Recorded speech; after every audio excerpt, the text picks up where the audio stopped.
if bright and shiny looks too gay, then you got to go dark and evil on it.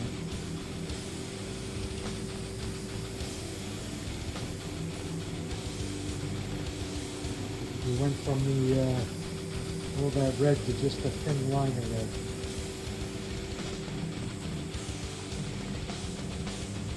A little bit here, but that's fine.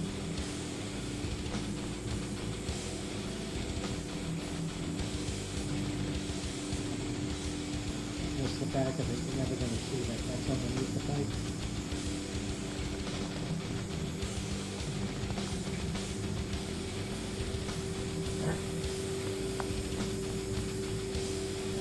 Still got to hit it with the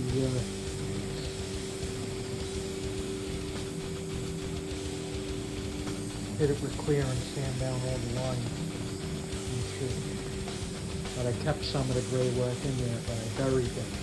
The cobalt blue looks real good up against the black.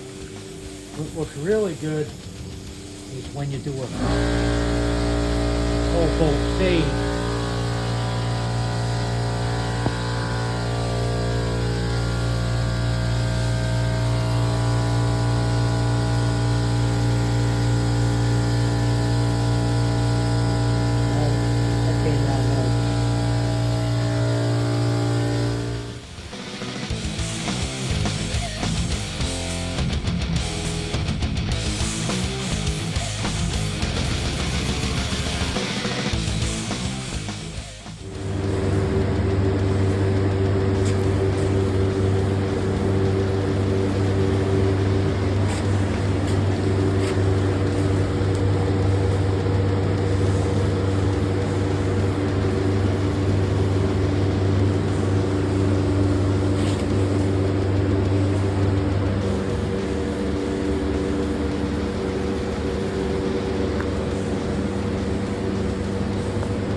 Assembled. We got the brake rotor on the brake mount. Put the brake strut onto the swing arm. We got the road runner on there with the Wild E Coyote. The detail that's in the wheel that's kind of gonna get lost once the fender comes on and the frame goes on. But I got my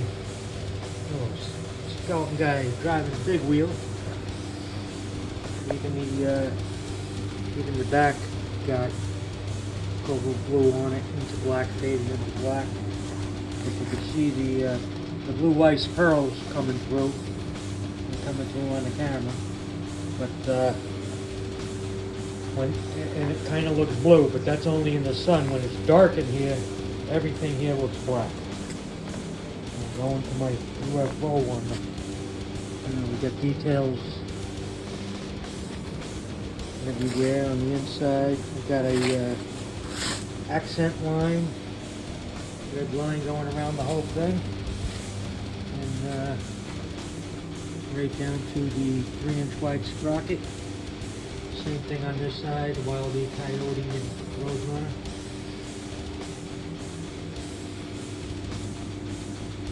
That's all assembled. The only thing I need, my brake pads are coming in. So I'll put the brake pads into the brake. And this thing can be rolled right to the frame and bolted right up to the frame. It's all ready to go. Only thing else that gets hooked to is the shocks that go to the frames of this. The swing arm bolts where it pivots. New bushings. And hook the belt onto the primary drive on the transmission. So this piece is complete. Completely together. Looks kind of tremendous. You will see this from the back of the bike, like this, once it's all bolted up. But that's where we're at.